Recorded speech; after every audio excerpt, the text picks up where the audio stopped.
Welcome back to the Contractor Corner webcast series. We're on episode 4 now, and we are chatting with our friend Jenny DePoint from Contractor Pro.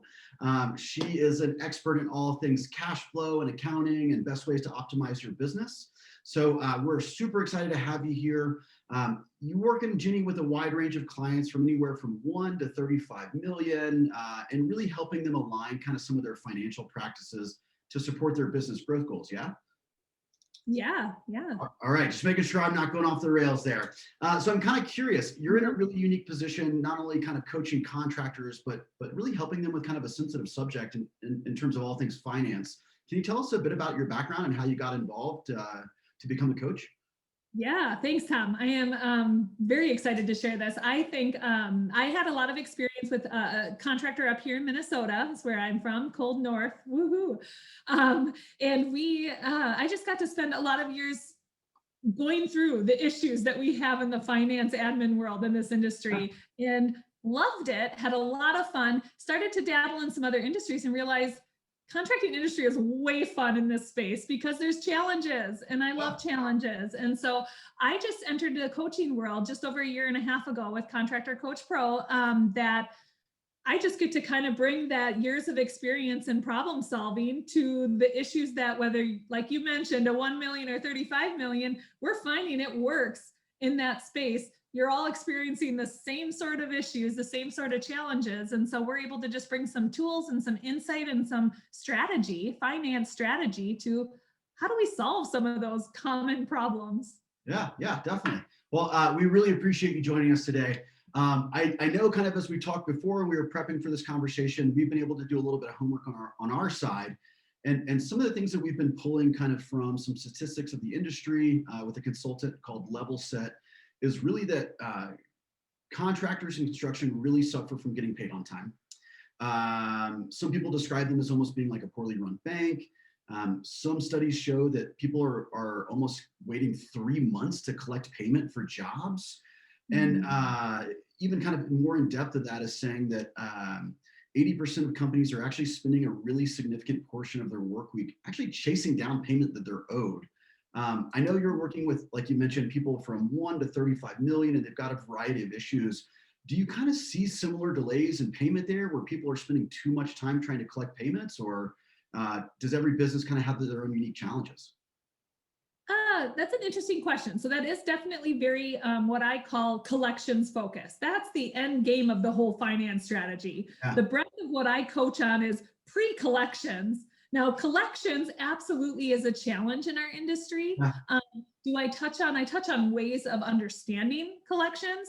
Now, strategies on how do you best collect, I don't see a consistent best practice out there. There's different, some people are huge fans of financing for that reason. Yeah. There's downsides to that. There's costs to that. There's so that would be a whole different ball game to get into. The financial side and truly understanding, so you know what's out there to be collected, and you can make decisions for your business knowing that that's there. Yeah. But understanding how that is really a cash flow impact, not an income, not what I've earned, that's a collections issue. All right. Well, I love that you're mentioning the cash flow and kind of getting that business strategy, because I feel like you just teed me up for the next one here, which is, how do you manage that cash flow as part of the business strategy? And to your point of people that aren't really paying attention to it, how does that impact your business? Yeah, so cash flow can be looked at many different angles. And I know, like in our discussion, I really like to dumb it down, simplify it, make it more basic of what is going to drive the health of your cash flow is really broken down to 2 components. And I'll speak to them in a little further, but it's really the profit of your company and the distributions you take out of your company. On a high level, you could break it down to just those 2 components. How are we from a profit, and how much money am I taking out? If you're going to take out more money from your company as an owner than you've earned in profit, you are setting yourself up for cash hurt, cash. Yeah. Vice versa. If your business is booming and profitable and you leave that cash in your company, you're going to be set up for some good cash flow scenario. Right Now on. that's pretty easy, basic level. And I get that. The net profits is where I like to focus my coaching on, right? Is that so often people are driving their decisions based off of their cash in their bank account. Yeah. That in our industry can be so misleading both ways, right? You talk about the collection crunch on the back end. I see more common in our industry too much cash in their account than what they've earned because of down payments and first checks from insurance companies and Huh. these false cash, this false reality of profit, Yeah. where the coaching on a finance strategy gets you to truly understand what have we earned, Yeah. so we can make our cash decisions off of what we've earned and Yeah. not this bank account balance. And what you're saying, if you're really in a situation where collections is your bottleneck, Yeah. well then yes, cash flow is going to feel painful, where you may not be doing as bad as you feel. Yeah. You just got to get collections in control. Got it. So, all right, let me ask you this. So if you're talking about people looking at the money in their bank account, you said they haven't realized it yet because the job's not done. They might be thinking like, holy cow, we're killing it. Where do you, when you're first meeting with clients, kind of where do you start? Like, how do you kind of explain like, whoa, whoa, whoa, let's pump the brakes. We can't realize this yet. Where do we go with that? Great question. So again, I typically start with helping them understand who's going to be your finance champion, who's going to own this area. There is a bit of finance strategy to get to that end goal of having these questions answered for you. And it takes strategy. It takes emphasis. This is where I love coaching on the strategy side. I want to empower your finance champion to be your owner of this for you. You as owner are wearing multiple hats running your operation. And oftentimes finance is not your strength. Maybe it is, and you're sitting alongside the finance champion, or maybe you're small enough and you are the finance champion. Right. But this person really needs to wear the hat of wanting to own and understand your books, your financials, your processes from an admin side. So the data and the accountability to the data is happening for you. Yeah. So that is by far where I start from a strategy level, is who's owning this. Yeah, totally. And I'm glad that you picked that up where you said like, you may be the business owner, finance may not be your strong suit. One of the things that Nathan and Roz talked about in the previous episode was actually saying, if you are hiring for people, hire for people that can kind of pick up, let's call them maybe opportunities for you where they're not your strong suit. You want to find that finance champion.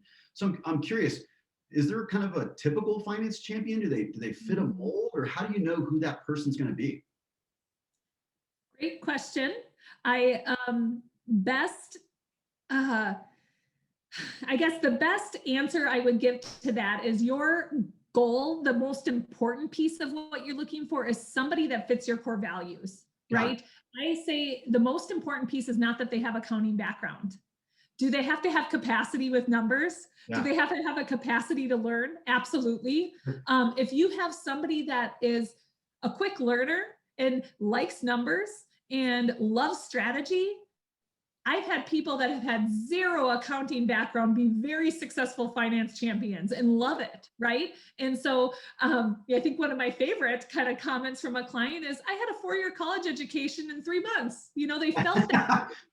I didn't have finance education at all, but with some coaching and with a mindset that they want to learn, they can learn some pretty cool stuff pretty quickly and be rock stars. Some of my favorite people, didn't come with set bookkeeping ways and have a hard time deviating, right? So if that person fits your core values and they have those skills of hardworking and ability to learn, that's the most important piece in my mind. All right. So people that are hardworking, they're excited about learning something new and willing to roll up their sleeves and give it a shot. Absolutely. All and right, then there it is. you need to have them a platform to learn from. Yeah. So if it's not myself or somebody else, or you have your own system, the training needs to happen, right? That's probably more of what you talked about with Roz and Nathan, and possibly is the training side. Whether it's a coach or not, if you're going to have that person be successful for you, they need to have the right training. Definitely. So if we're thinking about, training somebody up and setting them up for success, are there kind of some just kind of basic key figures or metrics that you encourage people to keep an eye on as they either start to figure out if they themselves are the finance champion, or as they work to find their own internal finance champion? Yeah.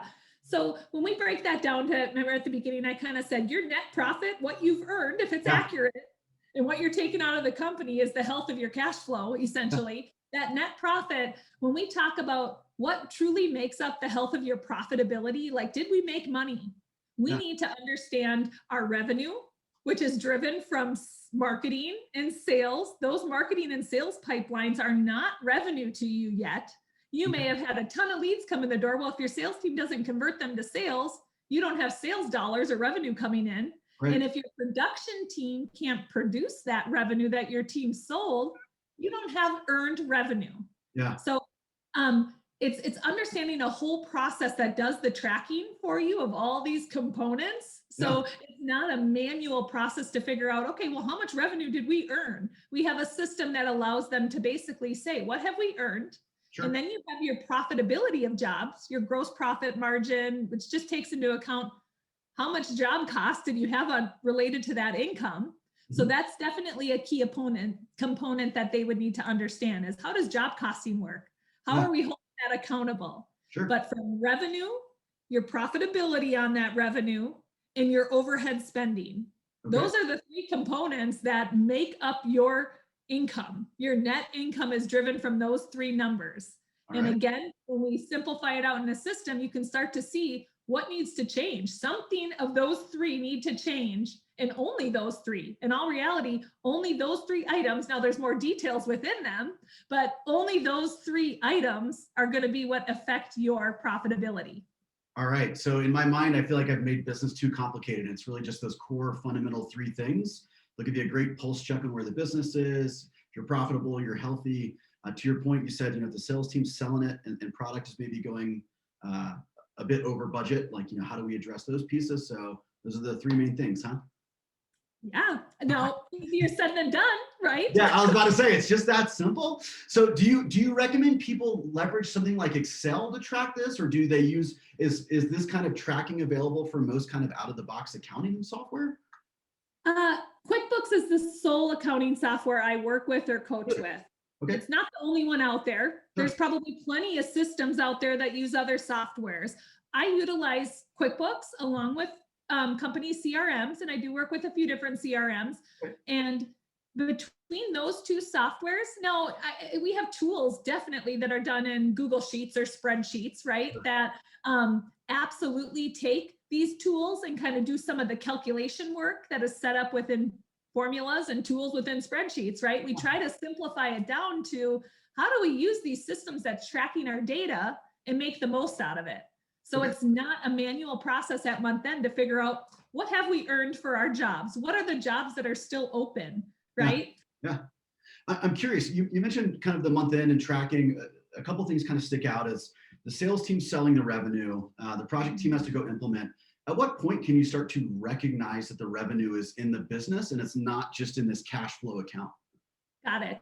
So I most typically say, is that I treat revenue recognition in our industry off of completed contract. When you complete the work on the job is what triggers the admin job closeout process, that finance champion's oversight role of they are told from, you think of the buckets, right? You have your marketing bucket feeds your sales pipeline feeds your production pipeline. As production are accountable, which we have admin comes alongside kind of all of these roles, right? And within the production role, we're helping them hold them accountable to the finances by what's called an open jobs report, I call it. It's really just, where is my financial health on all these jobs that are in limbo, right? Production's managing these jobs, and from an accounting standpoint, they're kind of in limbo, not recognized yet, but they're costs that we want somebody accountable to. So that's your production team. At the point the production team tells you it's completed, now admin picks it up, does their checks and balances, and triggers it to be recognized revenue. You're talking in that scenario about kind of the admin person being there along the way, right? Almost kind of hand-holding each group as somebody moves through that flow. And if production is going to be responsible for completing that job and having that revenue become recognized, how often do you recommend they have a cadence from the finance team with the production team? Is it once a month at month end? Do you recommend weekly or biweekly? Is there anything that you can kind of give people just so it's not like we're micromanaging, but we're working together to make sure we're coming to a head here? Absolutely. So on a base minimum for a good monthly financial system to work, it's monthly at minimum, right? Okay. At monthly at minimum, you have your production reviewing the financial sides on those open jobs bucket of jobs, right? I do like to see more companies do it weekly because I think it's insight. How I set up this report to work is it's filtering by that gross profit margin. So at the top are all the ones that are not performing so well. And it's kind of it fixed that issue in our industry of if you don't have a system that's reviewing those financials until maybe the end of the job or it's fully collected, you've gone months without the insight that, whoa, that job was not performing well. And most often the jobs that aren't performing well are the ones that drag out forever and ever, right? Yeah. So by keeping eyes on this report weekly, you can catch some of those things before it rabbit trails down a really ugly job, right? Catch it when it's starting to go ugly and make changes early on. So I like to say weekly as the best practice. Awesome. So you're not micromanaging. We're just going to walk through this process together, make sure we're all on the same page. We're in it to win it for our team. And it's I was just going to say, it's kind of from how I set it up. It's that 2-minute process from the admin team to give a whole lot of intel to the production team. Cool. And so do you find, out of curiosity, when you're working with businesses that are starting to implement really that clear communication, those regular check-in cadences, do you find that over time, their gross profit margins actually increase because they're getting ahead of those rabbit tail jobs you mentioned where they're aware that they might be going over costs, they're very engaged in how the job's going versus dragging on, or what kind of impact do you see with those regular cadences? Yeah, I mean, I would love to say hands down, it's all from the finance strategy. Yeah. Most often they're working on a whole bunch of agendas, right? They're getting coaching on a lot of areas. They're ready to invest in making their businesses better. Yeah. Absolutely. I'd love to claim that. I do think it has the impact when you just think of that and state it the way you did, logically, yeah, if they can catch jobs before they're losing weight, even more money, the insight on trade level, right? Maybe after a year's worth of data, you can step back and say, I made hardly anything on gutters or whatever trade, right? You can shift and make insightful decisions to ultimately increase that gross profit margin, which is one of those 3 components to your profitability, right? So if your goal for the year is to increase our profit margins, well then hands down, this insight on data can help you accomplish that goal. Got it. That's awesome. Yeah. I didn't think about it from the perspective of being able to look back over a year and say, we're installing roofings, we're making great margin there. But to your point, gutters is kind of a sunk cost for us. Maybe we don't focus on those or bid them out to somebody else. Mm-hmm. Exactly. I love it. All right. So we're using that financial data to make better informed decisions, huh? Yes. Who knew? It could be so powerful, those silly numbers. Yeah, right. So let me ask you this, we're talking about spending, making sure that we're staying in check. Once somebody has this good foundation of the finance champion, they're getting these regular cadence check-ins. What does good accountability look like within the organization? Is it the one-on-one meetings? Is it something different? Yeah, that's kind of a loaded question because it could be, it kind of depends on what we're focusing. I think I already touched with you on the production side, right? Yeah. I think the accountability production is, as owner, I want my production manager answering my questions on why are these jobs not performing well and they're still not even done yet, right? That's the accountability. They're in charge of spending on jobs. Yeah. So you're holding them accountable with that weekly report that is either you can meet on it weekly, you can have them comment on the ones that are in question, you can come up with some sort of cadence to hold them accountable to what they're responsible for. I'm huge on, you want the financials to be accountable to who's owning them, right? So oftentimes when we, again, talk about those 3 buckets, you can set up some great processes. A lot of times CRMs are their best bet for holding sales accountable. Yeah. So I don't necessarily build tools out for that. Let your CRM do what they're best at, which is oftentimes that sales side of things, right? They're tracking the prospects maybe for you and the conversion of those leads and how much did we actually sell. They're kind of maybe your ownership to accountability to your sales team, right? Yeah. Your sales team needs to be hitting numbers for sales, and that's what's holding them accountable. Sure. You shift to the production with that open jobs report, and then you have your overhead expenses, right? That last 3, that is kind of your bucket that maybe catches all pieces of the company. But the biggest piece with overhead to keep that in line is what I like to do is the budget to actual process. Not all companies in our industry put the energy into a budget. The Okay. pieces of a budget that make it helpful is that accountability piece when it comes to, hey, I'm going throughout the year, and oftentimes when you don't have a budget, you're spending, you're going off of gut, you're saying, yep, this would be a good purchase. Yep, that would be a good purchase.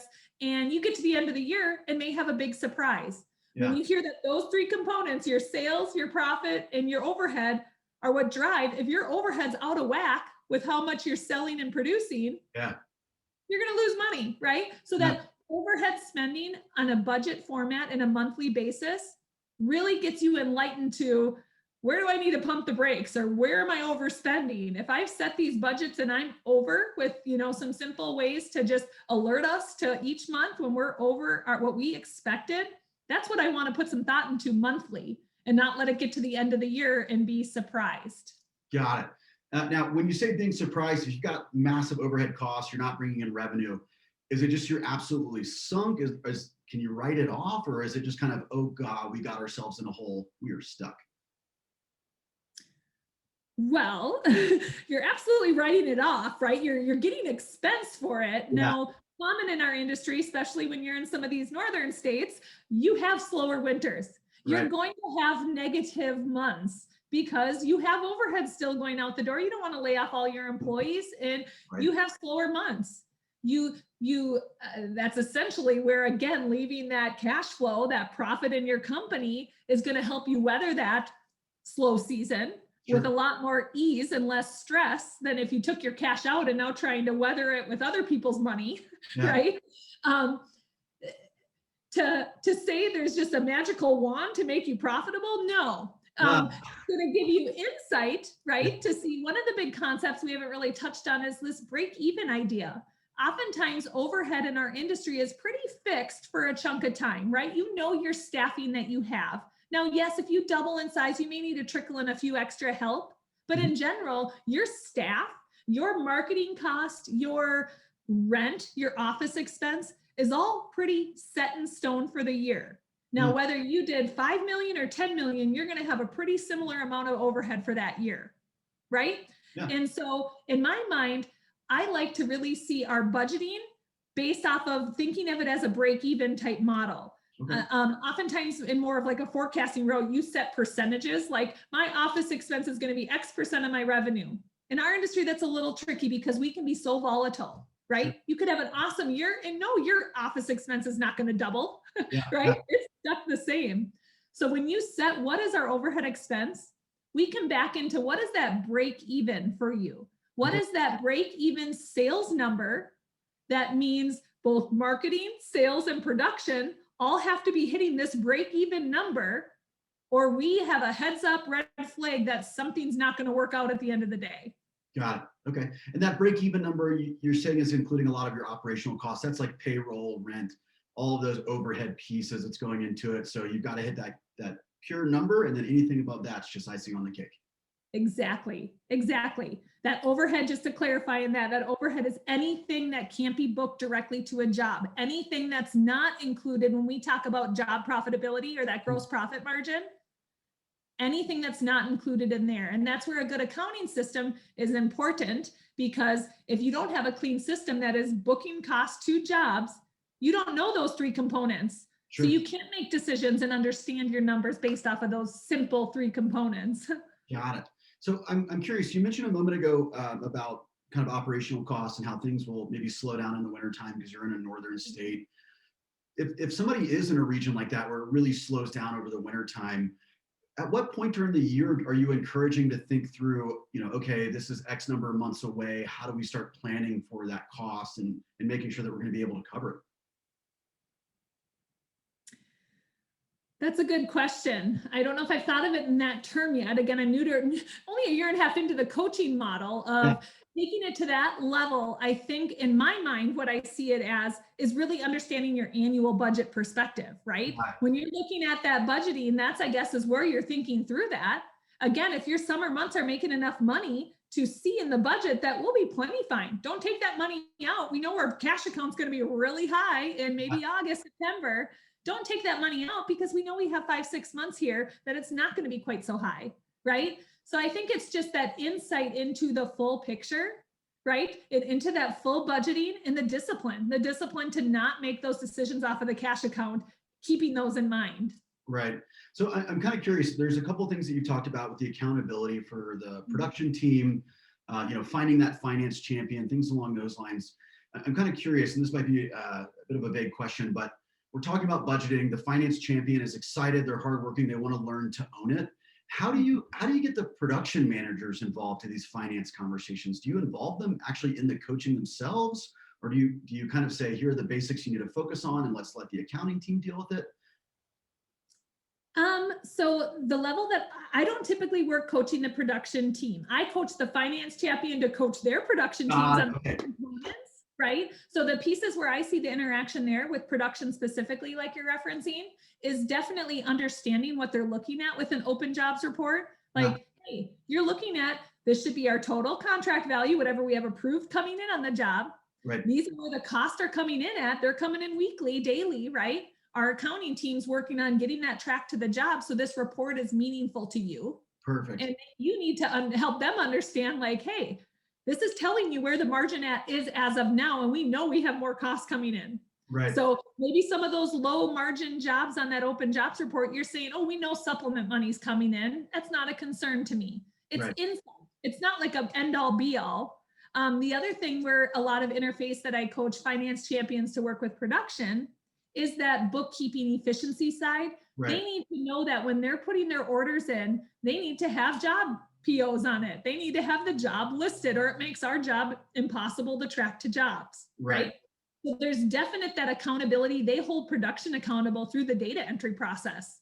If they're getting charges that don't have a job PO listed, yeah, we have a whole account that spells that out. And that report is given to them once a month to say, these are our costs that are essentially not being tracked to jobs that should be. So if you see culprits, maybe somebody's credit card, sometimes you have to shut people's credit card off for a little bit and say, hey, you have to go through admin to get that purchase, and it's going to make your job harder. Mom and dad are mad. Yeah. That can feel a little more like, hand slapping, but sometimes people learn and process and grow in different ways. Sure. But to your point, right, you've got to make sure that there's that accountability for the processes. We can't be going out spending all this money, not knowing what job it's tied to, because then it's going to, make life a lot harder for the admins, which is then going to translate down to the production managers, because they're going to chase them down and they're going to say, I'm trying to do my job, get off me. And they're like, hey, it's a team effort here. We want to support you, but you got to give us that information to help us make sure we're tracking it. Absolutely. And it's vulnerability to your company. If you're not tracking it to jobs, it leaves room for people to, if you're not holding them accountable to track it to a job or to an expense account, what's the accountability to your dollars being spent? If I'm an owner removing myself more and more from my business operations, I want to make sure I have a good accounting system and a financial tracking system to hold people accountable to my money, right? They're using your money as the business owner. Yeah. And if I want to give that freedom up to people, I want to have a system that's, trusting people, sure. But, you're checking also. You have a system that has checks and balances. Absolutely.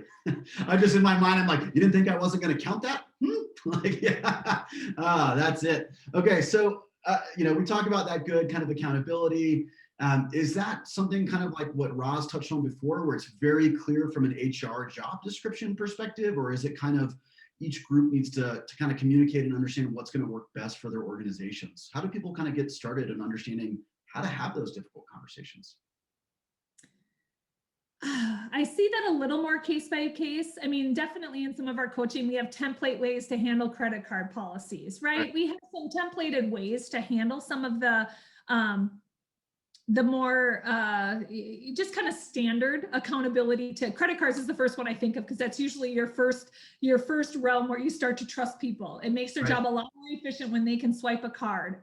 And so some of that stuff, we definitely have maybe some more templated processes on, but a lot of it is really just understanding your people and your company and what works for that. And again, the end goal of a strategy, right? This finance strategy is that we've thought through all those different components to have both.